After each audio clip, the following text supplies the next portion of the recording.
او د دې علاقې قومي مشران او سپین ږیرو کشرانو موږ او تاسو چې نن دې ځای ته راجمع شوي یو نو الحمدلله دلته د بناتو یو مدرسه ده چې د هغې خدمات زموږ یو خوږ ملګری مولانا صاحب بادشاه صاحب سره انجام کوي زما عزتمندو د مدرسې خدمات دا ډېره مشکله خبره ده دا ډېر لوی سردردی دی یو طرف ته زموږ پښتنو کې دا خوی دی چې کوم ځای کې دیني مدرسه وي نو عوام خلک د هغې در پرده ډېر زیات خلاف هم کوي خو بل طرف ته د مدرسې خدمات دا ډېر مشکل کار دی او دا سړی ډېر زرې زرې کوي او ستړی کوي موږ عوامو له دا پکار دي چې کوم ځای کې دیني مدرسه وي او کوم مولوي صاحب د هغې خدمت کوي د هغې مشري کوي چې موږ او تاسو د هغوی حوصله افزایي وکړو او د هغو سره خدمت کې شرکت وکړو چانده وکړو او د هغو مټ مضبوط کړو د هغو ملا مضبوطه کړو چې هغه ځای ترقي وکړي دا څومره لویه خبره ده په دې ځای کې د بناتو مدرسه ده هغوی به پکې عقیده زده کوي عمل به زده کوي معاشره به زده کوي معاملات اخلاقیات به زده کوي او خدمت د دې چې دی نو هغه بل څوک کوي نو په کار دا ده چې د دې څو خدمت کوي چې د هغو سره موږ پوره ملګرتیا وکړو او هغو ته دعاګانې وکړو چې الله رب العزت هغو له توفیق ورکړي دا ډېر زیات ګران او مشکل کار دی زما عزتمندو د نوع انساني شروع الله رب العزت د آدم علیه السلام نه کړې ده بیا په دې انسانانو کې څه پیغمبران دي او څه غیر پیغمبران دي د پیغمبرانو سلسله دا څو قسمه ده یو د آدم علیه السلام نه تر د نوح علیه السلام پورې دویم د نوح علیه السلام نه تر ابراهیم علیه السلام پورې دریم د ابراهیم علیه السلام نه د عیسی علیه السلام پورې څلورم د عیسی علیه السلام نه د محمد صلی الله علیه وسلم پورې په هغه باندې الله رب العزت نبوت هغه ودرولو او محمد علیه السلام الله د نبوت د تعمیر او د آبادی اخرنۍ خښته وګرځوله او د نبوت د زنجیر اخرنۍ کړۍ وګرځوله د هغې نه وروسته بل پیغمبر د قیامت ورځې پورې نشي راتلی علاوه د پیغمبرانو نه څه د آدم علیه السلام بچي څه مسلمانان دي او څه کافران دي په مسلمانانو کې بیا بعضې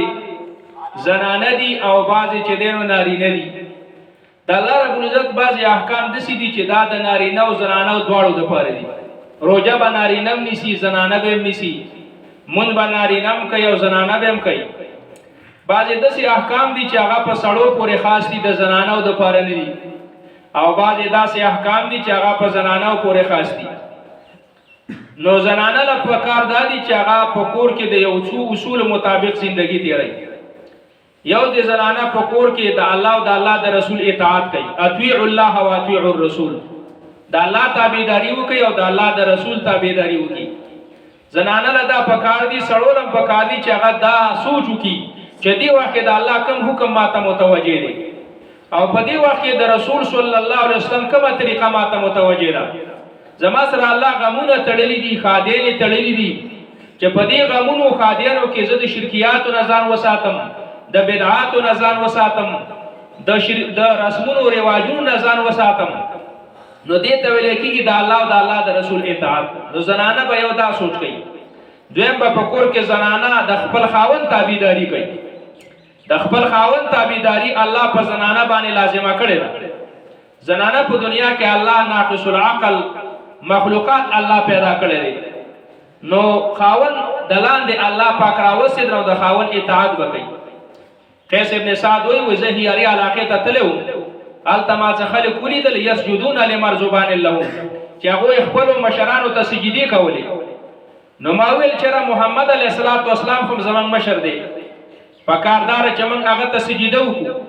وایي زه چې کله مدینې منورې ته رالم پیغمبر علیه السلام نه ما دا تپوس وکړلو پیغمبر صلی الله علیه وسلم ما ته وویل که چېرته زه وفات شوی یم په قبر کې پروت یم او ته زما په قبر تیریږي آیا ته به زما قبر ته سجده وکړي وایي نه زه ستا قبر ته سجده نه کوم پیغمبر علیه السلام فرمایي که چېرته د الله نه سوا بل چا ته سجده جایز وي نو ما به زنانه ته حکم کړی وی چې د خپل خاوند ته دې سجده وکړه زنانه له پکار دي چې د خپل خاوند تابعداري وکړي. که یو چرته ځي د خپلوانو کا د مور او پلار کا چې د خپل خاوند د حکم ماتحت لاړ شي، نو د دې وجې نه په زنانه باندې دا خبره لازمه ده چې هغه به د خپل خاوند تابعداري کوي. او دریم زنانه به په کور کې د خپلو بچو دینی تربیت کوي، ځکه زنانه غیږه دا د ماشوم دپاره اولنۍ مدرسه ده. نو زنانه چې نیک وي د هغې الواد نیک وي، او زنانه چې بدپلکه وي نو د هغې الواد هم بدپلکه وي. هوښیاره زنانه خپل بچو له سپاره ورکړي په لاس کې، جومات ته ولیږي، نو هغه مسلمان شي، هغه عقیده زده کړي، هغه دعاګانې زده کړي. نو د بچو دینی تربیت دا په زنانه باندې لازم دی، د بچو دینی تربیت به کوي. او څلورم زنانه به په کور کې د خپل حیا او د عزت خیال ساتي. نن خو تمامه دنیا په دې زور او شور کې ده چې نه زنانه به څنګه منګه بې حیا کو، څنګه به بې شرمه کو، څنګه به بې څوکه کو. د دې لپاره مستقل مشورې کېږي، د دې لپاره مستقل مالونه تباه کېږي. خو زنانه به د خپل حیا او د عزت خیال ساتي. د داسې جامو نه به ځان ساتي چې هغه جامې نرۍ وي، یا بالکل تنګې وي، یا بالکل چې دی نو بعضې وجود یې پکې ښکاري او بعضې پکې نه ښکاري. د داسې زنانه د جامې د زنانه دپاره حرامې دي. یا نرۍ جامې وي چې په هغې د زنانه د بدن ترجماني کېږي، دا د زنانه دپاره ناروا دي. یا داسې تنګې جامې وي چې د هغې بدن پکې بالکل محدد کېږي، نو د دې نه به زنانه ځان ساتي. یا داسې جامې وي چې نیمه پکې ښکاري او نیمه پکې پټه وي. اوس لوی مصیبت دا جوړ شوی دی، پخوا به د زنانه جامې وي، دلته کې به غاړه وه، تڼۍ به وه، بالکل زنانه به پټه وه. اوس دنیا کې لوی مصیبت دا جوړ شوی دی چې د زنانه داسې جامې کوي چې دا غاړه ښکاري. دا غوږونه هم د زنانه عورت دی، دا غاړه هم عورت دی، دا مرۍ هم عورت دی. دا لوی مصیبت دی. نه په زنانه کې دا عقل رالی او نه مشر د دې سوچ او فکر وکړو چې دا ته څنګه جامې کوي. په کار خدا ده چې دا جامې موږ د زنانه نه وسیزو، نورې وله راوړو، په صحیح طریقې جامې وله جوړې کړو.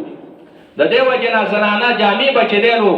هغه لنډې نه وي، هغه به تنګې نه وي، هغه به نرۍ نه وي، په هغې باندې به داسې خوشبویي نه وي لګولې چې د هغې خوشبویي په بل چا باندې ورشي. زنانه به په جامو کې د سړو سره مشابهت نه کوي،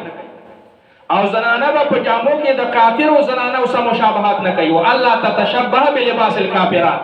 د زنانه جامې به داسې وي چې د سړو سره مشابهت نه وي، او د زنانه جامې به داسې وي چې د کافرو زنانو سره په هغې کې مشابهت نه وي. موږ او تاسو د ذهنونو دا خبرې وتلي دي. زما عزتمندو چې د دې خبرو موږ او تاسو خیال وساتو. او بل دا که زنانه په کور کې خدمت کوي، چې دا خدمت خاص د الله د رضا دپاره کوي. زنانه اکثر په کورونو کې په دې باندې جنګي، او په دې باندې اکثر اختلافات راځي چې ستا وړو روټۍ وخوړله او زما هغې ونه خوړله، او تا د خوشانو ډوډۍ پخې کړلې او ما پخې نه کړلې، او تا دا کار وکړو ما دا کار ونه کړو. دا اصل کې بې اخلاصي. نو اکثر په کورونو کې زنانه چې دی نو دا کارونه په نمبر باندې دي. نه کور کې چې خدمت کوې نو خاص د الله دپاره کوه. که صفایي ده که نور خدمتونه دي د دې دپاره کوه چې بس الله رب العزت زمانه خوشحاله شي. په خدمت وایي الله میلاویږي. نو کور کې زنانه که خدمت کوي د الله رب العزت د رضا دپاره کوي، چې د الله رضا یې مقصد کړه، نو بیا به په کور کې په کارونو باندې اختلاف او جنګونه رانشي، نو بیا به هر یو زور کوي. نو زنانه له دا پکار دي چې هغه په کور کې د دې اصول مطابق زندگی تېروي. نو که زنانه د دې خبرو سوچ وکړي نو دغه کور به د جنت یو نمونه وګرځي. او چې دا خبرې نه وي نو بیا په کورونو کې اختلافات وي، هغه کور بیا د دوزخ یو نمونه ذکر شي. ښځه هم پریشانه ده، انګور هم پریشانه ده، خاوند هم پریشانه دی، اسخر هم پریشانه دی، او بیا چاله چې څه چل نه ورځي. نو چل یې دا دی چې تا د الله د احکامو پابندي نه ده کړې، د رسول صلی الله علیه وسلم د طریقو پابندي تا نه ده کړې. نو د دې وجې نه د دې خبرو موږ او تاسو له لحاظ پکار دی. چونکې ستاسو په دې کلي کې الحمدلله د رمضان المبارک درس شروع شوی و، د هغې تدریسي سفر چې دی نو روان و. د دې وخته پورې خبره را رسېدلې وه، یو 4 سورتونه سبقونه پاتې شوي دي. ما بند عجز نم پکې دعوت راکړی شوی و. زه د ملګرو ډېره زیاته شکریه ادا کوم، خصوصا د مولانا سید باچا صاحب چې هغه په دې بابرکته کار کې او په دې بابرکته دینی کار کې موږ له د دعوت کول دعوت یې راکړلو، او الله رب العزت موږ لره د شرکت توفیق راکړلو. زه د الله رب العزت په دربار کې دعا کوم چې الله رب العزت زما د خلینا د قران او د سنت موافق خبري وباسي او به او تاسو له الله رب العزت په دې باندې د عمل کولو توفیق راکړي. د دې صورت د مخ کې سره مناسبت دا ده چې مخ کې سورته کافرون کې ویل چې المقاطعه عن اعداء الله تعالی د خدای د دشمن نه بایکاټ وکړه. ځکه د ملک په دوه قسمه پالیسي نه وي، یو به د ملک خارجي پالیسي وي، یو به داخلي پالیسي وي. داخلي پالیسي به د ملک داوی چې ملک آزاد شو نو एकदम به پاکه د الله د قانون نفاذ وي، د الله کتاب به پاکه حاکمي، بل یو حکم قانون به پاکه نه چلیږي. دا به د ملک داخلي پالیسي وي. او د ملک خارجي پالیسي به داوی چې د اغیار سره د الله د دین د دشمنانو سبب بایکاټ وي، داغو سبب دوستانه نه وي. کچېته د کافرو سره بایکاټ نه وي، داغو سره دوستانه وي، دغه کافرو غلام به الله رب العزت وګرځي. زمونږ عمل څومره زرخیز دی، څومره سرمایي پکې دي، څومره مادیات پکې دي، خو موږ د ایم اف غلامان ولې موږ د کافرو نه د يهودو او د نصاراو سره بایکاټ ونکو. د قران بنیادی اصول دادي چې ملک لا پاتہ شو نو د کافر نه بایکاټ کوي، نو دغه کافر غلام به الله رب العزت جوړي. نو حالت کې ویل چې د الله د دشمن نه بایکاټ وکړ دي. سورته نصر کې ویل چې د الله د دشمن نه تای بایکاټ وکړو نو درې نعمتونه به درکم. یو زبر خاص امداد وکم، دویم دا دی چې ول فتح ملک به آزاد کم، په خپل ملک به چې دینو خود مختار ای په خپل ملک به د کافرو غلام دی. او دریم دا چې ملګری بدل درکم ورایت الناس يدخلون فی دین الله. او په دې صورت کې وایي چې دا څه چې دشمن به تباہ کم. ابو لهب د پیغمبر علی السلام د عقیدی دشمنو، د پیغمبر علی السلام د نظریه دشمنو، د پیغمبر علی السلام د فکر دشمنو. الله رب العزت سره څه عمل وکړ، الله تباہ کو، الله واستا دشمن بازده شه تباہ کړ. دې سورۃ سورۃ اللهب وای او دې سورۃ المسد وای. دا د مسد ته په 5 آیات کې راغلي دي او د لهب ته دا په اول آیات کې راغلي دي. دا د پیغمبر علیه السلام د نبوتی او د رسالتی د دویم دور صورت دی. پیغمبر علیه السلام چې پیدا شو 40 کاله داسې ژوندۍ تیر کړله چې بغیر د نبوت نه و، خو داسې پاکه ژوندۍ و چې هر چا به ویل دا امین او صادق دی، دا دروغجن نه دی، دا دوکه‌باز نه دی، دا پیغمبر چلولی نه دی. هر چا به دا اقرار کولو. د 40 کال وروسته بیا نبوت میلاو شو. 14 کال ژوندۍ چون کې مکه کې شرک وو، 14 کال مهنت پیغمبر علیه السلام په عقیده داسې وکړلو چې حد یې په هغې باندې کراس کړلو. د 14 کال وروسته بیا هجرت ته مجبور شو، نو 10 کال مدینه منوره کې پیغمبر علیه السلام تیر کړ. بیا د پیغمبر علیه السلام دا د هجرت نه مخکې چې کومه ژوندۍ وه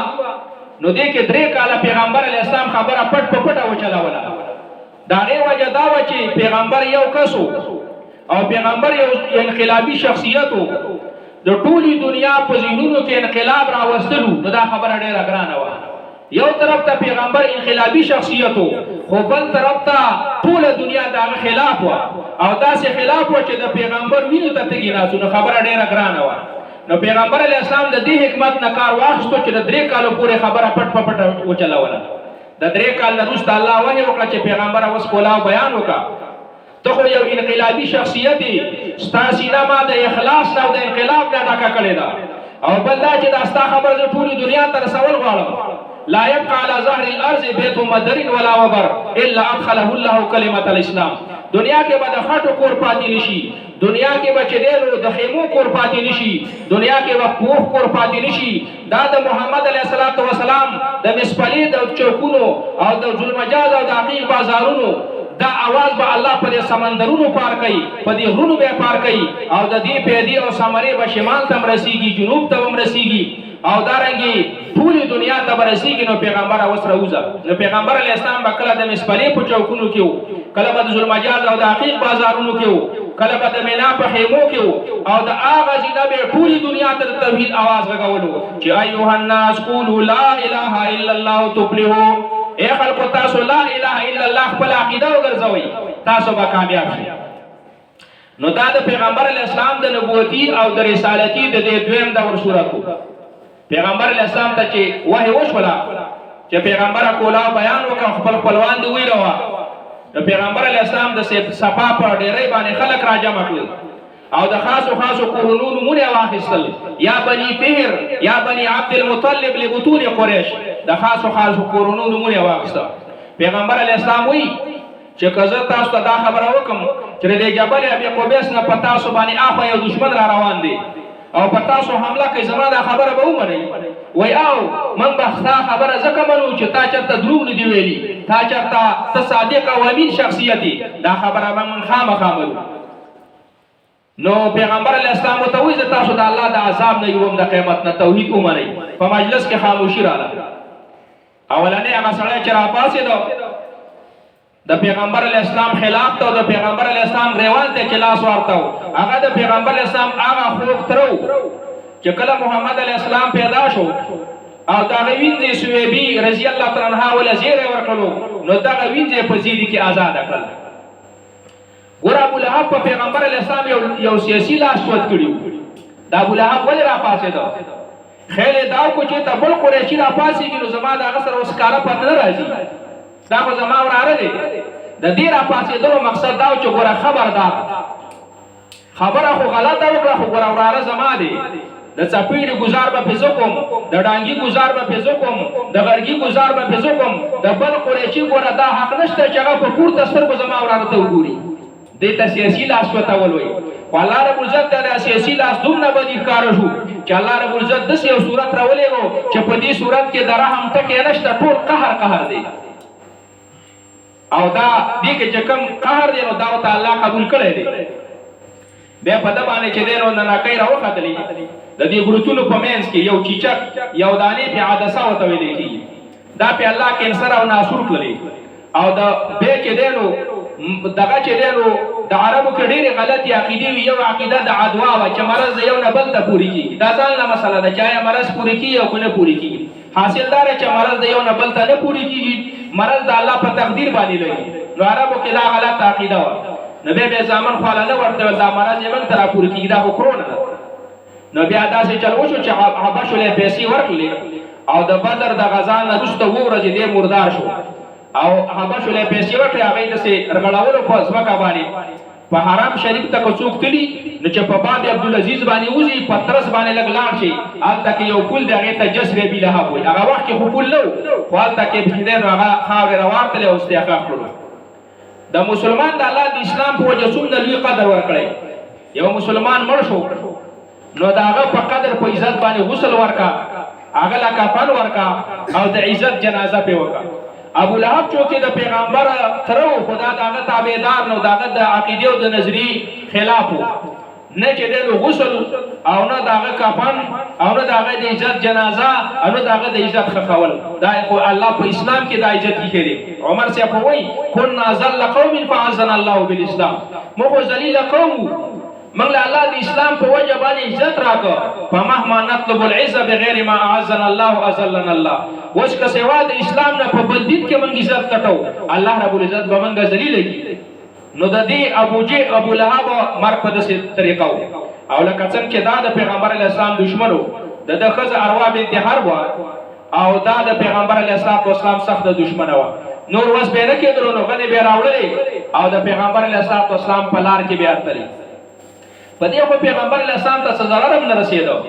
خو دومره ده چې هغه خپله بیماني ښکاره کوله دا کربوړی چې دی نو دا د ابراهیم علیه السلام اور چې دی اور یې تازه کولو د ابراهیم علیه السلام دی چې دی نو کوم خشاک را جمع کړی نو دا داسې خشاکو لکه دا برغر نو دا برغر چې اور واخلي نو ستا څه خیله چې دلته به دې اور ته سړی ټیل چې نشي ټیکېدی نو دغه اور چې بل شو نو دا کربوړی به د دې اور نه څوم نه لرې ډېر زیات لرې به وکړو ښه بیا دلته کې کوم انټلیجنس و چې لکه دا کربوړی د ابراهیم علیه السلام اور ته پوکې کوي کېدای شي پوکې نه کوي هسې اسویلی کوي خو الله رب العزت ته د دې کربوړي هغه کږه اراده معلومه وه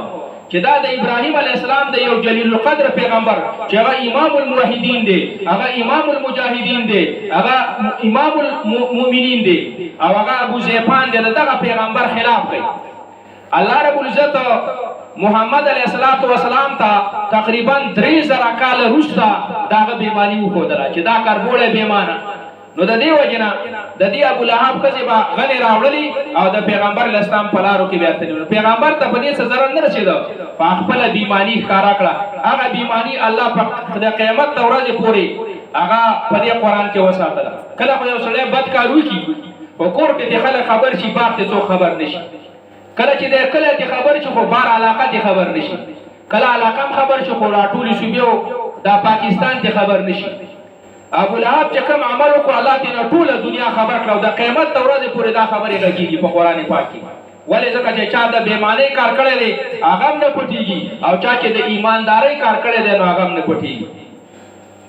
او د دې ابو لهب یو زوی عتبه ابن ابي لهب کله چې دا سورت نازل شو نو دې زوی ته بچي ورشه د محمد په مخ باندې لاړی توکا په عربو کې په مخ لاړی توکل دا د څه بد اثر کوي لکه په پښتون قوم چې د ټوپک ډز وږي یا په د توري گزار وږي د یو لوی اثر کوي نو دا کار یې وکړلو او پیغمبر علیه السلام ته لور طلاق کړلا پیغمبر علیه السلام د خلینا وته یو خیره وتل اللهم صلت علیهم قلبا من کلابک الله ستاسو سپونه په یو سپه مسلط کی به شام ته تل په غزا علاقه کې راوستي به د مسلمانانو د کافرانو جنگ دی او بنیادی جهاد دی الله د مسلمانانو لپاره ورکی او يهود او نصارا ته دی الله هدایت وکي کله نو الله رب العزت د قیامت ورځې پورې وشرمي الله دې رسوا کی او الله رب العزت د بیت المقدس ته پاک خاورا د مسلمانانو په قبضه کې راولي دا علاقه ته چورسه غزا وته وي غزا علاقه ده یو کامر وته راکاره شو په یو غار باندې ملګرو ته د دینه ویریږي ول مې دیګه تسلیم ورکړه داسې یو ځای ولا جوړ کړ تخول دې کې سمله هغه د غراله چې دغه هغه کامر ټولي بوکلي چاته سونه ویل چې کله د ابو لهب دوی تر ورسېدو نو داخله وته د انګور په شانې واز کړلا او دا سره دې نه پتا انګور کولو او چرچوري کوي چې ختم کړلو د دې خلکو تذکرہ الله رب العزت په دې صورت کې کوي بسم الله الرحمن الرحیم تبت یدا ابي لهب وتب هلاك دشي دواړه لاسونه د ابو لهب او هلاك شو ولدا هو د الله کیری دي کړه الله وی هلاك دي شي چې هلاك دي چې الله وی بس د الله رب العزت چې یو کار اراده وکړي نو بیا خو پاکي چون چرانی بس قبول شولې وتب او هلاك شو یو سړی د کامر نه رالوېدلو چې کله راولوي د بل وتی چې لکه ته په دی هوا کې را روان ته دونه نظر نه منلې ول زه نظر تاسو جوړ کړم بل اخو وړاندې درو دا د الله کیری دي بس آپ تک لګي ما نانه ماله وما کسب پیدا ورنکړه د تام روسی مال د وما هغه مال کسب چې د غټلې او په مال خلاص نشو ما نانه ماله وما کسب پیدا ورنکړه د تام مال د وما هغه بچی کسب چې د زیګولیو حدیثو کې کسب بچو ته وي د عائشہ تنها په نقل روایت ان اطيب ما اكل الرجل من كسبه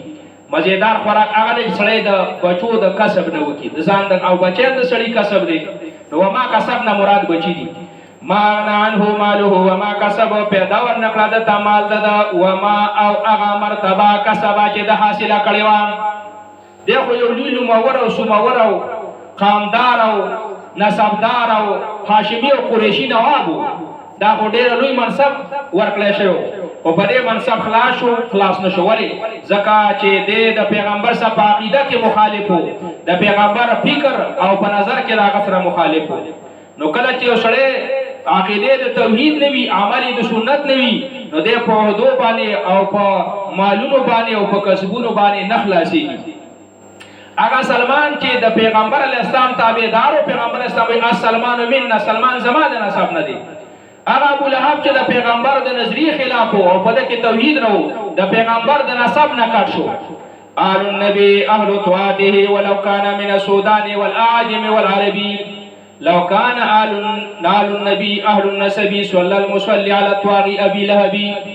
کچېتا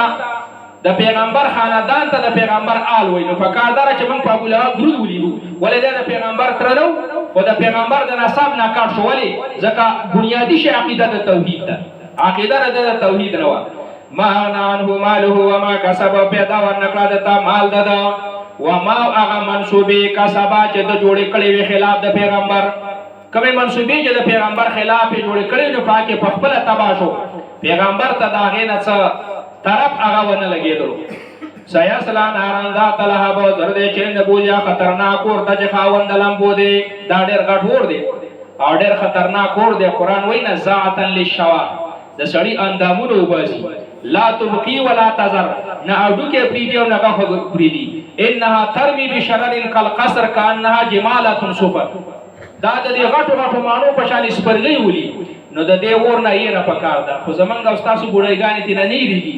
وای کرا کوي جنت براکی او کنه دوزخ له تنبلګي ور سره وړم هلته بنه تنبلګي کې او تنبلګو ور نه دی دا خو قرآن او پیغمبر چې څه ویل نو دا حقیقت دی حقایق الاشیاء ثابته دي دا خو څه د کونټو تی بیان دی او په ابسو کې غږیږي دا خاصه د سپینې بزي او د تورې بزي قصې نه دي دا الله او د الله رسول چې څه ویل نبی اسلام فرمای چې یو سړی د سار موږ قضا کو نو د نوم د جهنم په دروازه ولیکل شو دا خو د پیغمبر خبرې دي زمکه حقیقت پورته تللی شي او اسمان ښکته راتلی شي لیکن د پیغمبر خبرو کې چون چراغ دروغ نشي کېدلی التصدیق فیما اخبره پیغمبر چې د کومې خبرې خبر ورکو نو دا حق او سچ وګڼه او دا د کاڼي کرښه وګڼه دا خو د پیغمبر خبرې دي دا خو څه زما او ستا خبرې نه دي او یا د الله خبرې دي نو الله وایي سیصدل انا ابو لهب زه ابو لهب د ده خپل نوم ابو لهب نه خو الله وایي ته خو ابو لهب خو زما سره داسې اور شته چې هغه ستا د نوم مناسب دی هغه ویل انا ابو لهب الله وایي سیصلا نارا ذات لهب زه به داسې اور ته نه باسم چې هغه خاوند د لمبو دی دا ډېره سور انسان و د ده مخ به د اور په شانې پلوشي کولې نو ځکه یې دته ابو لهب یو وامراته او ښځه ده چې دی نو هغه دا به هم هغه جهنم ته ځي ځکه دا د پیغمبر د میشن خلاف وه یو ځل یې غله تلې وه ګېډۍ را په سر کړی یو ځي کې دمه واړوله هغه بیسته ورته په دې غاړه کې پرته وه فرشته راغله او دا ګېډۍ شاته راکړه چې شاته یې راکړه هغه ګېډۍ لاړه چې د ګېډۍ وزن ښکته لاړ هغه خپله رسۍ ورته الله رب العزت زنده یې کړله پته نه لګي چې په کوم طرف ته نسا ووتله الله رب العزت هغه مرداره کړه حمالة الحطب په دې باندې پیکم راغلی دی او په دې باندې زورم راغلی دی چې پیښ شي نو دا به بیا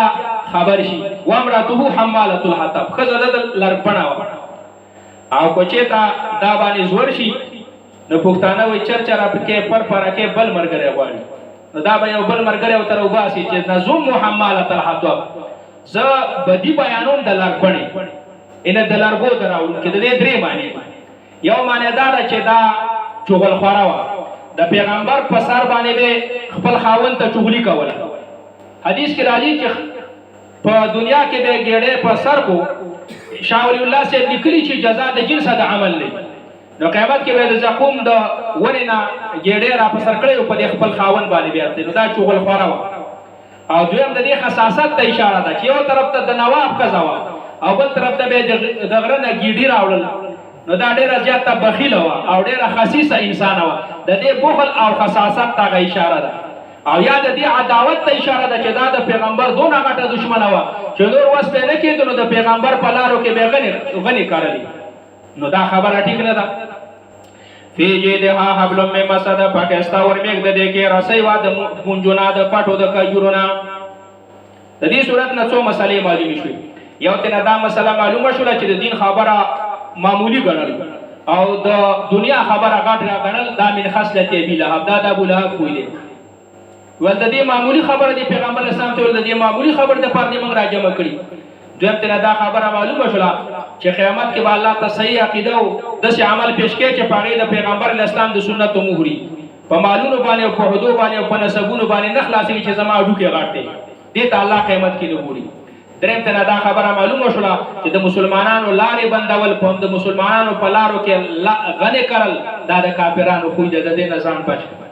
څلورم ته دا خبره معلومه شوله چې یو سړی د الله د دین ملنګ و د الله دین ته ځان وقف کړی و نو د هغه د خیرو نه ځان وساته واتقي دعوة المظلوم پیغمبر اسلام شریع عتبه بن ابي لهب واخص الله سره کوم عمل وکړ چې یو سړی د الله د دین ملنګ و نو د هغه د خیرو نه ځان بچ کړي او څلورم پنځم ته دا خبره معلومه شوله کته په صحیح طریقه باندې میدان د توحید تر وبللې او تا په بوسو کې وبنه نه بیولې او تا چې نو صحیح وضاحت وکړو نو پردي څه کې چې ستاسو په کور کې ابو لهب پیدا کیږي تاسو په کور کې ستاسو دشمن پیدا کیږي ستاسو پلار ابو لهب شي ستاسو تر ابو لهب شي نو دا مو چې فرعون هغه د موسی عليه السلام په دور کې تر شوی نه خپل کلی کې فرعون وګوره چې د فرعون خو په کې نو دا فرعون دی دا سموي چې ابو لهب د پیغمبر په دور کې تر شوی ستاسو کلی کې به ابو لهب یو تاسو نه دی کړی ستاسو کلی کې به چې دی عتبه ستاسو کلی کې به شي ولې ځکه چې دیو ته چې دا کم زمې بیانېږي خو دا خو د انسانیت د وجې نه ده، دا خو د بعضې صفاتو د وجې نه. نو د فرعون او د نمرود او د ابولهب او د ابوجهل صفتونه چې پکې چا کې رال نو د داغه حکم هم داغه دی. نو که ته په صحیح طریقه راووتلې نو د دین مزاج دا دی چې دې کې سختې پرتې دي، په دې کې اختلافات پراته دي. نو دا یو څو خبرې ته نه معلومې شي. بسم الله الرحمن الرحیم. قل هو الله احد الله الصمد لم یلد ولم یولد ولم یکن له کفوا احد. دې ته سورۃ الاخلاص هم وایي، سورۃ التوحید هم ورته وایي او سورۃ المعرفه هم ورته وایي. سورۃ الاخلاص ورته ځکه وایي چې اخلاص سوچا کول ته وایي، سوچا د الله توحید دی. او دې ته سورۃ المعرفه هم ورته وایي چې موږ او تاسو د الله تعارف کړی چې الله څنګه ذات دی. نو الله به پیژني، د ځان نه بعد بنیری ورور نه جوړي. یو بنیری ته چا ویل د الله غټ دی کنه دا پیر بابا غټ دی، هغه څټو دراویل الله دې د شاکا پکا کله چې زه دې اکا پکا کړم ولکه ویم چې الله غټ دی نو ولدا د بنیر غونه چاته راته کاږي شي، او کوم چې پیر بابا غټ دی نو الله هم یو ذات دی. نو شکی شو نه، الله به پیژني چې الله کوم ذات دی. دې صورت ته سورۃ المعرفه وایي. په دې صورت کې موږ ته د الله تعارف کړی دی. یو ته توحید په ربوبیت وایي، دویم ته توحید په الوهیت وایي، او دریم ته توحید په الاسماء والصفات وایي. توحید په ربوبیت څه ته وایي؟ افراد الله تعالی بالخلق والملك والتدبیر، چې الله رب العزت خالق دی، مالک دی، مدبر د عالم دی. څه مطلب؟ خالق هغه ذات ته وایي، رب هغه ذات ته وایي چې ټول صفات د کمال لري او په صفاتو د کمال کې انتها ته رسېدلی، او د دې صفاتو د کمال رجه درې صفاتو ته کېږي: خالق دی، مالک دی، مدبر د عالم دی. دې ته رب وایي، دې ته توحید په ربوبیت وایي. او دویم توحید په الوهیت دی. توحید په الوهیت څه ته وایي؟ افراد الله تعالی بالعباد، الله په عبادت کې یکتا ګڼل. او دریم توحید په الاسماء و صفات دی. قران پاک دې ته اشاره کړې ده: رب السماوات والارض وما بينهما فاعبده واستبر لعبادته هل تعلم له سميا. رب السماوات والارض توحید په ربوبیت ته اشاره ده، فاعبده دا توحید په الوهیت ته اشاره ده، او هل تعلم له سميا توحید په الاسماء و صفات ته اشاره ده. توحید په ربوبیت ته توحید اعتقادي وایي، توحید په المعرفه والاثبات هم وایي، او دارنګه توحید په ربوبیت هم وایي، توحید په العلم او توحید علمي وایي، ځکه په رب باندې علم ضروري دی. او توحید په الوهیت ته توحید په الوهیت هم وایي، دته توحید په عبادت هم وایي، او دته توحید په القصد والطلب هم وایي. په القصد والطلب وتذکر چې ما هو المطلوب من العباد دا توحید دی. زمونږ چې الله غواړي په کوم توحید چې موږ جنت ته ځو په دې بمزولې. توحید پر ربوبیت دا خو د ابو جهل توحید هم دی. ابو جهل د الله د خالقیت نه، د مالکیت نه، د دین چې دینو انکار نه کولو، بلکې د توحید په الوهیت نه انکار کولو. نو موږ او تاسو به د شرک نه اعلی ځان بچ کو چې موږ درې خبرې وپېژنو. یو د عبادت معنی وپېژنو چې عبادت څه ته وایي. دویم دا چې د الوهیت بنیاد وپېژنو چې د الوهیت بنیاد په څه دی. دریم دا چې د عابد او د معبود منځ کې فرق وپېژنو. زمونږ علما وایي چې عبادت څه ته وایي؟ غایة التعظیم و غایة التذلل، انتهایی تعظیم او انتهایی ځان ذلیله کول. نو سوال واردېږي چې انتهایی ذلت خو په سجده کې دی، نو پکار دا چې سجده د عبادت شي، رکوع، قیام، قرأت، قید اخر دا د عبادت ځکه نشي چې په دې کې انتهایی تعظیم نشته، انتهایی ذلت دا خو په سجده کې دی. چې انسان د ملنګۍ اتاندې په ځمکه باندې کېږي نو دا ډېره د عجز هغه صورت دی. او کتر عبادت غایت التعظیم ته وایي، نو تعظیم خو خلق د پلار هم کوي، تعظیم خو خلق د مشر هم کوي، حلالي شاګرد تعظیم د استاد هم کوي. نو دا د استاد عبادت شو. نه د عبادت معنی موږ نه ده پېژندلې. د دې وجې نه ډېر خلک وایي زه خو عبادت د الله کوم. نو زه چې چغه در آمدد شه پیر بابا ته کوم، په دې ماته ته ولې مشرک وې؟ زه چې نظر و نیاز د غیر الله په نوم باندې ورکوم، نو ته ماته ولې مشرک وې؟ زه خو د پیغمبر سره محبت کوم، مو پیغمبر ته چغه وایم چې یا رسول الله اسمع قالنا، یا رسول الله انظر حالنا. اے د الله پیغمبر زمونږ خبره واوره، زمونږ حالت، نو ته ماته په دې ولې مشرک وې؟ زه خو عبادت د الله کوم. موږ وایو نه، تا د عبادت معنی نه پېژندلې. تذلل او تذلیل په دوه قسمه دی، یو اعتقادي دی یو عملی دی. نو د عبادت تعلق د اعتقاد سره دی، چې یو سړی د چا تعظیم په دې عقیده وکړي چې دا غیبي تسلط لري، دی مالک د نفع او د نقصان دی، د ده سره یو غیبي قوت سره، په هغه غیبي قوت ما ته ضرر را رسولی شي، ما ته نفع را رسولی شي. نو دې تعظیم اعتقادي او دې تذلیل اعتقادي ته څه وایي؟ دې ته عبادت وایي. نو توحید مطلوب چې کوم د بندیانو نه دی نو هغه دا توحید دی، دا توحید نه الله رب العزت غواړي. نو دې ته توحید فی الالوهیت هم وایي، توحید فی العبادت هم ورته وایي،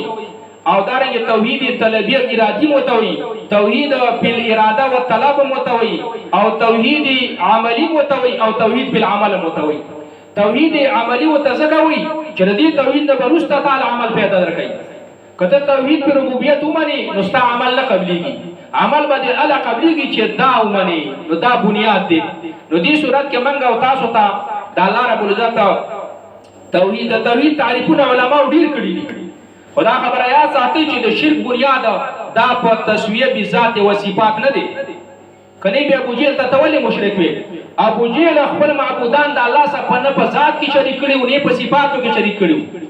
نو په تسویه بذات او صفات باندې د شرک بنیاد نه دی. د شرک بنیاد دا په خواصو د اولوهیت دی چې د الله یو خاص صفت هغه ته مخلوق لور کې. شیخ الاسلام ابن قیم رحمت الله علیه وی کنه والله ما ساوهم بالله في خلق ولا رزق ولا احسان والله عندهم هو الخلاق والرزاق ومولي الفضل والاحسان ولكنهم ساوهم بالله في حب وتعظيم وفي ایمان. دنیا کې داسې مشرکان دي ډیر شوي چې هغه خپل معبود د الله سره په ذات او صفاتو کې شریک کړو، نه نه د الله خاص صفاتونه هغه لور کړو. ابو جهل چې کوم مشرک و نو داسې نه و چې د خپل معبودان د الله سره په ذات کې شریکول، نه د الله چې کوم صفاتونه هغه خپل معبودان لور کړو. نو په دې باندې هغه مشرکان شو. نو دې صورت کې موږ تاسو ته د الله تعارف کوي چې ور الله او پیژنه او توحید او پیژنه چې توحید څه ته ویل کیږي. الاعتقاد الجازم بوجود سبحانه وتعالى وانه احد صمد لم يلد ولم يولد ولم يكن له كفوا احد وانه لا معبود حقا غيره سبحانه وتعالى. دا د توحید تعریف دی او دا د قران پاک نه معلومیږي. متکلمینو چې کوم تعریفونه کړی هغه ناقص دي، ولې ځکه چې هغه ټول اقسام د توحید نه ورځي. او مصالح علماء چې کوم تعریفونه کړی دي نو هغه ډېر بهترین دي. بعضی د توحید تعریف څه کړي افراد الله تعالی بالربوبیت والالوهیت والاسماء والصفات. الله رب العزت په ربوبیت کې، په الوهیت کې او په اسماء او په صفاتو کې یکتا غنل. نو دا د توحید هغه مقصد دغه بنیاد دی. د توحید بنیاد دا دی چې ته د الله صفاتونه الله لور کې، د الله صفاتونه مخلوق لور نه کې. اعتقاد عدم الشریک فی الالوهیت و خواصها چې الله سره غیر الله په خواص او الوهیت کې شریک نه کې دې ته څوي دې ته ویل کېږي توحید. او دا توحید اصل نه دی بلکې اصل اصول دی، اهم نه دی بلکې من اهم المهمات دی، او واجب نه دی بلکې من اول الواجبات دی، او شریف علم نه دی بلکې من اشرف العلوم دی، او شاهي علم نه دی بلکې شاهي علم دی. اول واجب دی، اخیر واجب دی. اول دعوت د پیغمبرانو، اخیرنه دعوت د پیغمبرانو. د مؤمنانو کافرانو باندې حد فاصل دی، د جدائی چور دی. د مؤمنانو د پیغمبرانو او د قومونو په مابین کې د جنگ میدان دی. هدف اسما دی، مقصد اعلی دی، غایت عظما دی. د جنت د تلو شناختی کارت دی او د جنت د تلو رسید دی. جنت ته په دې توحید باندې دی. نو د دې وجنه په دې صورت نمنګ او تاسو توحید او پیژنو چې توحید چاته وي. بسم الله الرحمن الرحیم. قل وتوا پیغمبره هو الله احد. کافران داغلی ول انسب لنا ربک، د دې رب نسب دې مونږ ته بیان کا چې دا د سنه جوړ دی. الله رب العزت دا صورت راولې غلو چې قل وتوا پیغمبر هو شان د الله احد، الله یک یو ذات دی. یا قل وتوا پیغمبر هو دغه ذات چې تاسو د چا د اجزا او ترکیبو په اړه کې سوال کړو، نو دغه الله ذات دی او احد ذات دی. الله صمد، الله به حاجت او به نیاز ذات دی. سومن هغه ذات ته چې ټول مخلوقات په ټولو کارونو کې هغه ته محتاج وي، او هغه په هیڅ یو کار کې هیڅ یو مخلوق ته محتاج نه وي. هو الاله الواحد الصمد الذي صمدت اليه الخلق بالاذعان. ابن قیم رحمت الله علیه چې ټول خلق هغه ته فریادونه کوي په مشکلاتو کې هغه ته راګرځي، نو دې ته صمد ذات وي. لم یلد، الله د چا پلار نه دی، ولن یولد، الله د چا مولود او بچی نه دی. چا بل چې د الله پلار او بچی نشته دی، نو د الله باندې والی جواب ولم یکن له کفوا احد. نشته د الله سره مثل څوک، نه په ذات کې، نه په صفاتو کې، نه په علم کې، نه په قدرت کې. په مشرکان وراد وکړو. یو داسې مشرکان دي وی عیسی علی السلام د الله زوی دی، څوک یې عزیر علی السلام د الله زوی دی، څوک یې ملائک د الله نور دي. د دې زمانه مشرکان وی د اولیاء او زیارتونه او قبرونه دا خو خدایان نه دي، خدا نازولی دي. دا ترجمه دي د دې وګتا وینا الله ته قبول ده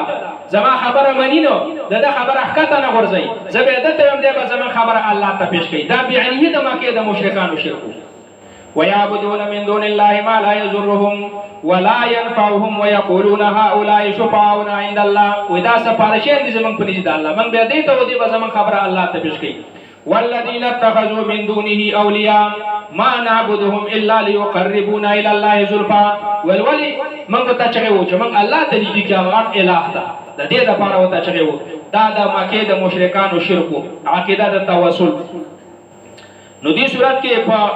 ټول اقسام د شرک باندې او په ټول اقسام د مشرکین باندې الله رب العزت هغه رد وکړو او صورت کې ډېر تفصيلات دي او ډېر وضاحتونه دي وخت ډېر کم دی بسم الله الرحمن الرحیم قل اعوذ برب الفلق من شر ما خلق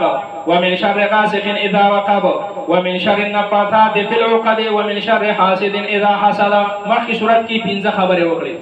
د توحید په حواله باندې چې الله الہ ذات دی الله ذات دی احد ذات دی صمد ذات دی لم یلد ولم یولد ذات دی ولم یکن له کفوا احد ذات دی پنځه خبرې وکړې په دې صورت کې پنځه خبرې کوي یو د الله غټ نوم رب الفلق او د سلور شرونه پناهی ده یو عام شر دی من شر ما خلق او درې خاص شرونه دي په درې خاص شرونو کې یو د شپې شر دی ومن شر غاسق اذا وقب او دویم د ساحرانو د جادوګرو د کوډګرو شر دی ومن شر النفاثات في العقد او دریم د حاسدانو د کینهګرو شر دی ومن شر حاسد اذا حسد قل وتوا پیغمبر اعوذ برب الفلق ز پناه غواړم پر بعد چون کې د بدانه او د بمبته فالق الحب والنوام لکه څنګه چې دا دانه کلک دا د بمبته اډو کې کلک دی الله رب العزت دا وچه وی پرسي او د دینه شین تیغ راو باسي نو الله زمونږ د زونم د بمبته په شان کلک دی ته پدې کې تیغونه د توحید راوخې جواب قل اعوذ برب الفلق وتوا پیغمبر ز پناه غواړم پر بعد چون کو د زمکه ان شققنا الارض شقا لکه الله په دې قادر دی چې دا کلکا او دا وچا زمکا هغه چیرې کې او دا هغه نشنی کې غونه راوخېږي الله زمونږ دا سینیم د زمکه په شان کلکی دي ته په د قران او د سنت د علوم باران وکا او شنتی غونه د توحید او د سنت پکې راوخېږي قل اعوذ برب الفلق وتوا پیغمبر ز پناه غواړم پر بعد چون کې د سبا لکه د شپې تیری وي سبا راوخېږي نور راوخېږي د نور پر نه باندې دا ټول عالم روکانه شي الله زمون پر شینو کې د شرکیات او کفریات او رسمونو او رواجونو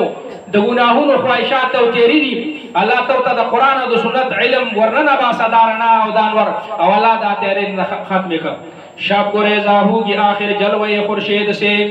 یہ چمن معمور ہوگا نغمه توحید سے پدې شکر ادا کړئ پدې خړه پړه علاقه کې الله تاسو علماء درکړي تاسو له مدرسې درکړي دي تاسو د نارینه او د زنانو تربیت کیږي پدې زیات شکر ادا کړئ او دا د شکر خبره ده او ډېر زیات د خوشاله خبره ده ځکه نه ملاوي او نه هر کسی کو ملتی ہے دا هغه چاته ملاويږي چې اوس لکه انابت یې لکه رجوعي الله ته نو پدې ډېر زیات خوشالي وکړي قل اعوذ برب الفلق وتوا پیغمبر اعظم پناه غواړم پربا د چون کو د غاټو باندې و ان من الحجاره لما يشقق فيخرج منه الماء باندې چې دینو هغه غاټي د الله د یره نه ورګړي زمونږ علاقه کې یو غاټ دی هغه د غره د سم نه راغښتي څوک پیرانو راغلاول څوک سوي خدا د الله د یره نه راغښتي نو کله غره راورګړي او کله یو ځای وچوي افغانستان کې دا شیوري په یو غاټه په توپ لګېدل دی او هغه غاټ چاودل دی او دا غینه وبره ودی نو الله زمونږ د زړونو د غاټو په شان کلک دي الله تی په د قران او د سنت د علوم باران وکا او د قران او د سنت د علوم چینه ته روانه کا دا خبر الله ته نه لګرانه خو موږ تاسو نیت نه دی کړی کني ته موږ الله ته دا خبره اساني من شر ما خلق د شر د کل مخلوق نه بچ کا که شر د انسانانو دی که شر د پیریانو دی که شر د حیواناتو دی او که شر د ماشو د مچو دی وسوړ را روان دی نو ماشي په خپل الی کاپټر را خوشی کوي نو د الله داغه د zarar نم د الله په حفاظت کې ځان ورکا د ماشو د مچو ماشي کې د شي ضرري ماشي شته چې ودی چې د به پریشانه کې ور منګ ډېر خلک لیدلی دي چې چلے دي او به تیر ټول رګونه استلی سخت تکلیف سړی تر رسي نو د ماشو د تکلیف نم د الله په حفاظت کې ځان ورکا طریقې دارا چې کله د شپې سملې نو قل هو الله احد درځل قل اعوذ برب الفلق درځل او قل اعوذ برب الناس درځل ترڅو چې دا دیني ولې نو خپې باندې غځي د خپو د غزاول نه مخکې دا موږ تاسو له دا پکړ پیغمبر علیه السلام هم داسې کار کولو د نورو اسکارو سره به دا 3 سورتونه 3 ورځې ویل او چوپ بیا وکړل او په ټول بدن بیا راکړل د ظاهري بیمارونو به الله ستاسو حفاظت وکړي او شیطان به تاسو په ایمان کې هم وسوسه نه ګرځي نو د دې خبرو خیال ساتل پکار دي ومن شر غاسق اذا وقب د شر د تیارې نه چې کله پخ شي پیغمبر علیه السلام چې کله پخ شي نو تاسو خپل ماشومان رانه نه باسئ او دا دروازې پورې کوي ځکه غلط پیران راخوريږي اساسنه چې تاسو ماشومان د دې پولو نه ونه ورځي یو خو زمونږ استادو د بوډایګانو اخیره و چې کله ماښام شي نو دروازې کولاو کوي ولې وي د ماښام غریبانان راځي او په دې بلو باندې تاویږي خپل ته وجینکو ګره وظیفه ورکړي چې دا د ماښام غریبانان خپل زویو ته په خوشحالۍ باندې لاړ شي نو د ماښام د غریب نه ستاسو مراد دی یا به مراد هغه مړی چې په دې کور کې شوی او یا به نه مراد شیطان که مراد نه شیطانی نو کوور باندې کې او کولاو کې هغه په دې نه ساري هغه د انسان په دې بدن کې د وینې په شان حرکت کې انسان پې نه پوي دا په دې نه ساري او که مراد نه هغه مړی چې په دې کور کې شوی نو دا مړی به خالی دی یا به جنت ته تللی او یا به دوزخ ته تللی که جنت ته تللی نو په دې خټو په کور کې څه کوي به تر دلته حضرت خاصو او کله ته جهنم ته تللی دی نو د حکومت جیلی په غیر د ضمانت نه نشي راته نو د الله جیلی به څنګه راشي خو مصیبت دا چې دا شرکیات څومره خواري کړي دا غلطو مولیانو خواري کړي او بدعت چې دا پیرانو خواري کړي لویه فتنه په دنیا کې اوس دا پیری او مرید دا د شرکیات او د بدعاتو جل دی د دې نه ځان بچ او دریم چې دینو دا رسمونه او رواجونه او ټوټکی او د ډوکی او دړاکی دا د بوډایګانو د لاس ویراله بوډای رااله د بابا نه چا پیر تار او بابا یې ذمہوار کو د شیر او د پخولي په خوا به چې کله څوک نظر به و کلی کې یو مشره بوډای و او دا هغه سبا یو کټای و او په دې کټای کې به سېری وي چې څوک به نظر و نو بوډای به لبرار په ما باندې د نظر تم ورته هغه به راشه بچو نو دا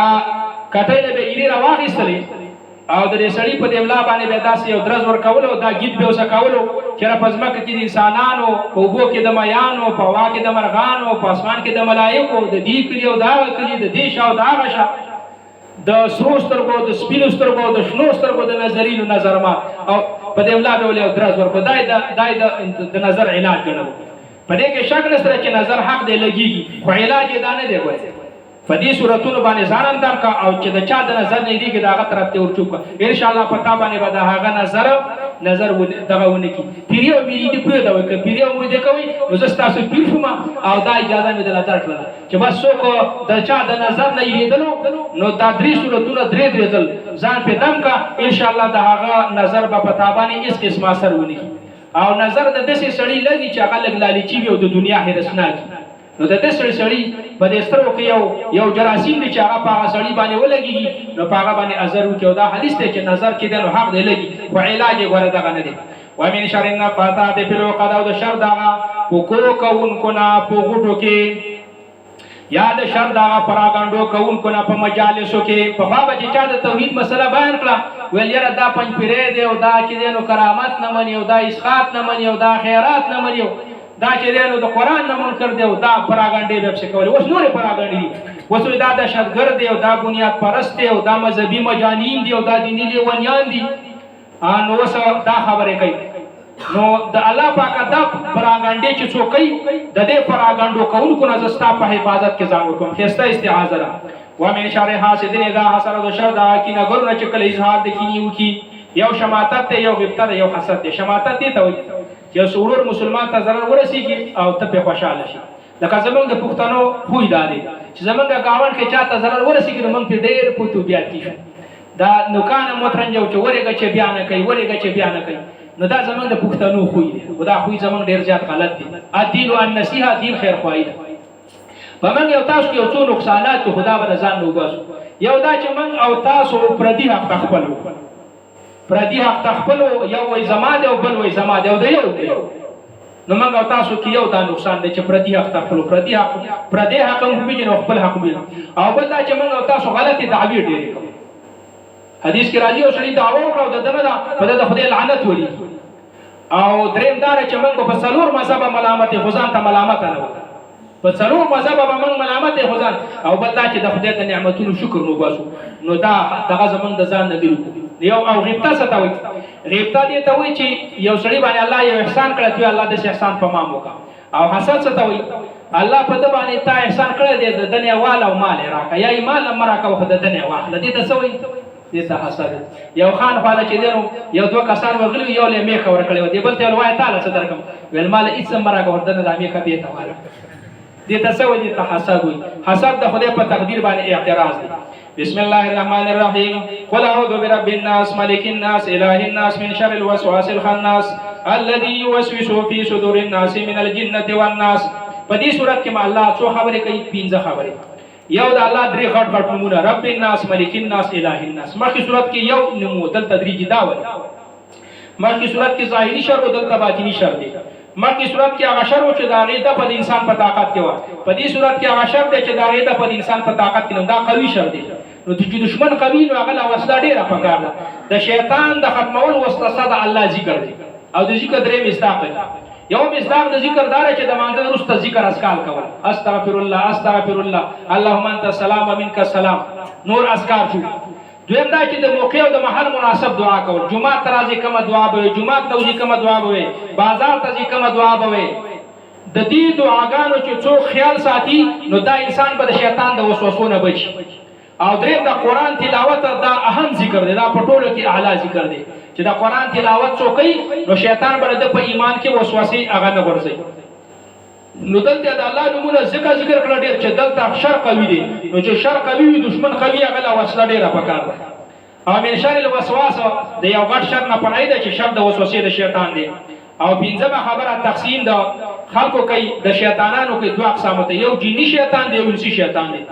د جنی شیطان نه بد الله په ذکر ځان بچ کې خو د انسی شیطان نه ځان نشي بچ کولای نو د دې وجنه الله رب العزت دلته پنځه خبرې کوي بسم الله الرحمن الرحیم قل وتوا پیغمبر اعوذ برب الناس پناه غواړم په رب د ټولو خلکو ملک الناس په واقدار او په باچا د ټولو خلکو الہ الناس په فریاد رسو په معبود د ټولو خلکو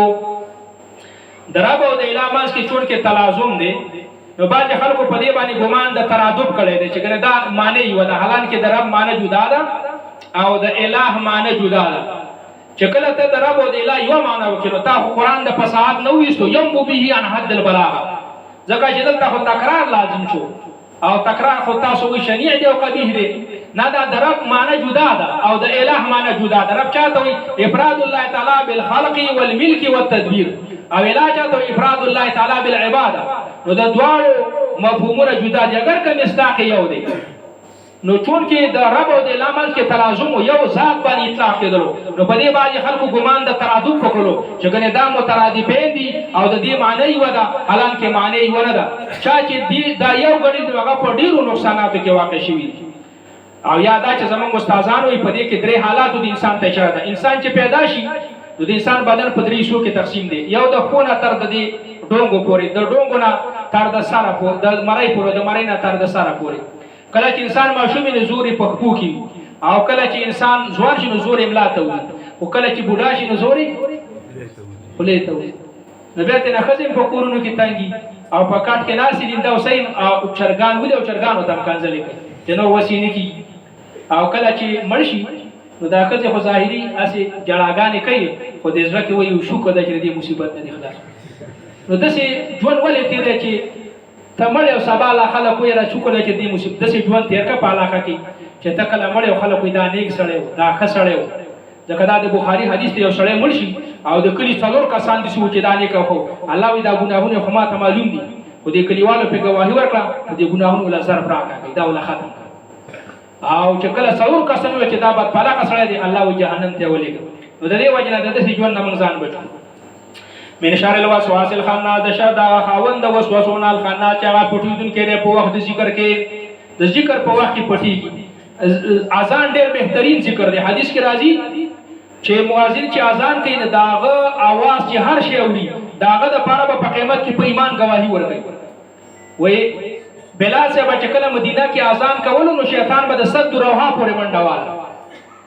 د دې مطلب دا نه دی چې د صد روحا پورې به د بلال صاحب اذان اوریدل کېدلو هغه چې اذان شروع کو شیطان یو باریک جسم لري د هوا په شان منډه به ول بي اختیار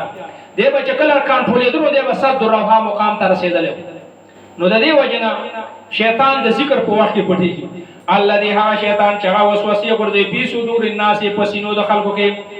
شیطان چې دینو په منګ او تاسو باندې هیڅ قسمه شی نه پیرزو کی یو کس چې دینو داسې د دیوال یختم لا سودو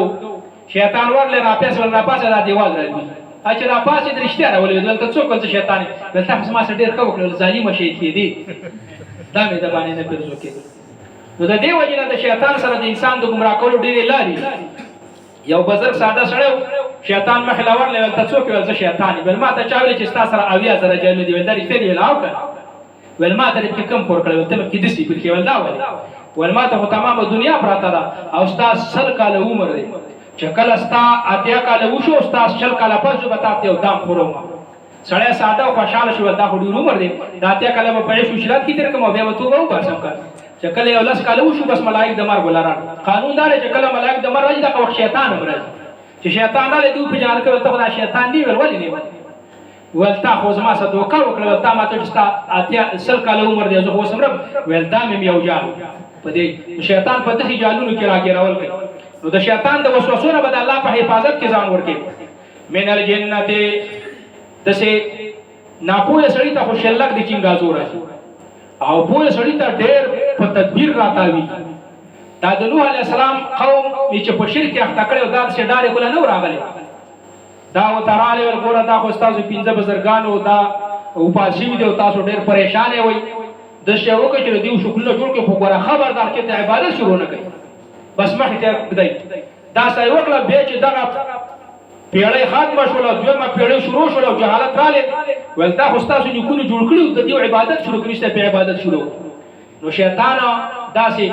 الشرك اخفى في امتي من دبيب النمل شرک زما په امت کې دا د میږي په رفتار باندې راځي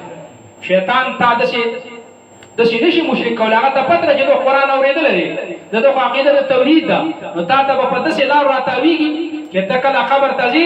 چې ته د ایمان نه کانګال تلې او د توحید نه کانګال تلې نو د دې وجه نه د شیطان د وسوسو نه بد الله په حفاظت کې ځان ورکو او دارنګي ذکر اذکار بڑھیر کو الذي هغه شیطان چې وسوسه ورځي په صدور الناس پسینو د خلکو کې من الجنه والناس د پیریانو د انسانانو نام نو سورته اخلاص کې 15 خبره وي سورته فلق کې 15 خبره وي سورته ناس کې 15 خبره وي په دې سورته فاتحه موږ ځکه و چې دې کې 15 خبرې د الله 15 نمونه غټ غټ الله رب العالمین رحمان او رحیم او مالک یوم الدین چې عقیده کله صحیح شو نو الله وسبع عبادت قبلی نو یا کنابود خاص تعالی عبادت کو بل چلے نه کو ستانه به امداد غوړو د بل چانه به نه غوړو او تعلیم دې د مؤمنانو مخه دې تر غورځي چې د الله رب العزت نه دعا وغواړه او هدایت نه وغواړه مقصدی شته نه وغواړه او درې قسمه خلق به ذکر کې یو منعم علیه چې داغه سره وانیدل پکار دي یو مغضوب علیهم او ظالم چې يهود او نصارا دي داغه نه ځان ساتل پکار دي بسم الله الرحمن الرحیم الحمدلله د خدای مناسب صفاتونه خاص الله لدی رب العالمین چې پالون کړو ټول مخلوقات یا پالون کړي انسانانو د پیریانو د ملائکو دی یا پالون کړي انسانانو دی الرحمن الله ډېر مهربان دی په عام مهرباني الرحیم الله ډېر مهربان دی په خاصه مهرباني مالک یوم الدین واقدار د ورځې د قیامت دی چې عقیده صحیح شول نو ایاک نعبد الله خاص تعالی به عبادت کوو بل چاله به نه کوو و ایاک نستعین او خاص تعالی به امداد غواړو د بل چاله به نه غواړو اهدنا الصراط المستقیم الله په صراط مستقیم میراوان کا اما يمشي مكبا على وجهه اهدى اما يمشي سويا على صراط مستقيم د دینه مې وساته مشرک مکب روان دي سرنګود روان دي په باب د عقایدو کې انده مقلد دي او دارنګي مخه ته په صراط مستقیم نزي د خره ورور دي ته مخه ته راکاږي بشاته زور کوي اهدنا الصراط المستقيم الله مضبوط کما په صراط مستقیم صراط الذين انعمت عليهم لا دا کسانو چې تاسو آسان کړه پاوي الله دا په لار مې روان کا چې نه دې غضب شوی په دیوانه چې يهوديان دي او هغه پوهان دي د افغانانو خبره د پوهانتون پوهان دي او د پوه سره په غلط لار روان دي الله د خلکو د لار نه بچ کا موضوع علیهم چاته ابن کثیر وی الذين فسدت ارادتهم فعلموا الحق وعدلوا عنها ظالم چاته وی الذين فقدوا العلم فهم هائمون في الضلال لا يهتدون الى الحق چاغه پنا پوي باندې په بي علمي باندې هغه په بي دي رواني نو الله پاکا ولد والین دارنګه بچ کما دلاره ده کسان نه چې هغه پنا پوي باندې په بي دي روان دي چې هغه عیسایان دي او هغه چې دینو نا خبره خلق دي او دارنګ ملنګان او درویشان دي او پیران او مریدان دي او خنزادګان او سوادګان دي او نیت صحیح دی خو په خطا روان میان دي الله رب العزت داغو خلقو د لار نه څخه بچ کا چون کې مولانا سید باچا صاحب ما ته بار بار دعوت را کړې دي موقع نه ملاوي دلا د پیرې چې دنو موقع ملاو شولا خو بلا یو ختم دی نو د دې وجنه ستاسو سره ما لګه گفتگو کړه په دې به اتفاق دغه اکتفا او چې ته بل مقرره ان شاء الله بیا به تفصیلی خبرې وکړو الله رب العزت ته من او تاسو په دې عمل کولو توفیق راکړي او دعا وکړي یا حنان یا منان یا ارحم الراحمین یا ذو القوة المتین یا رب المشرق والمغرب یا رب المشرقين والمغربين یا رب المشارق والمغارب اللهم اهدنا واهد بنا اللهم انك عفو كريم تحب العفو فاعف عنا اللهم ارنا الحق حقا وارزقنا اتباعه وارنا الباطل باطلا وارزقنا اجتنابه اللهم حبب الينا الايمان وزينه في قلوبنا وكره الينا الكفر والفسوق والعصيان اللهم نور قلوبنا بنور الايمان ونجنا من الهمزات ووسواس الشيطان وثبت قلوبنا بالتوحيد والسنه والايمان یا الله زموږ وړاندې ګناهونه معاف کړي یا الله پټ او ښکاره ګناهونه معاف کړي یا الله د شپې او ورځې ګناهونه معاف کړي مخکني وروستني ګناهونه معاف کړي یا الله رمضان المبارک دې ډېره برکتي میاشت ده او په برکتي میاشت کې الله ډېره برکتي عشره ده چې په دې کې ستا د رحمتونو دریاب په جوش کې راغلی موږ د الله رب العزت په کور کې ناست دي او موږ د خپلو ګناهونو اقرار کول دا موږ ډېر ګناهګار خطاکاري زموږ ګناهونه په خپل قدرت کامله سره معاف کړه او زموږ په ګناهونو باندې د معافی قلم هغه راکړی الله رب العزت دلته چې دا مدرسه جوړه کړې ده دا درس وکړه الله دې په عمر کې په عمل کې په علم کې په بچو کې برکت وګرځوه الله د علاقه د مصائب نه بچ کړه تکالیف نه بچ کړه د افات او د بلیات نه بچ کړه د دشمنو او د فتنو گمراه کوونکو نه بچ کړه الله رب العزت زموږ په زړونو کې الہیت پیدا کړه الله اخلاص پیدا کړه تقوا پیدا کړه یا الله رب العزت زموږ د ملک مذهبي حفاظت وکړه دینی حفاظت وکړه د سرحداتو حفاظت وکړه د حرمین شریفین حفاظت وکړه د بیت المقدس حفاظت وکړه الله د مسلمانانو په قبضه کې راوړه او یا الله زموږ ټول مشکلات حل کړي او کله چې مرود د مرګ وخت دا کلمه په جبه جاری کې چې لا اله الا الله محمد رسول الله بعضی کسانو چې دنو بیماران دي الله رب العزت دا وو بیماری چې دنو هغه عاجله نافعه چې دنو شفا ول ورکړه الله څوک د چا قرضونه الله ته قرضونه په صحیح طریقه ادا کړل یا الله رب العزت چا ته کوم مشکلات یا مشکلات په خپل قدرت باندې ختم کړه وصلی الله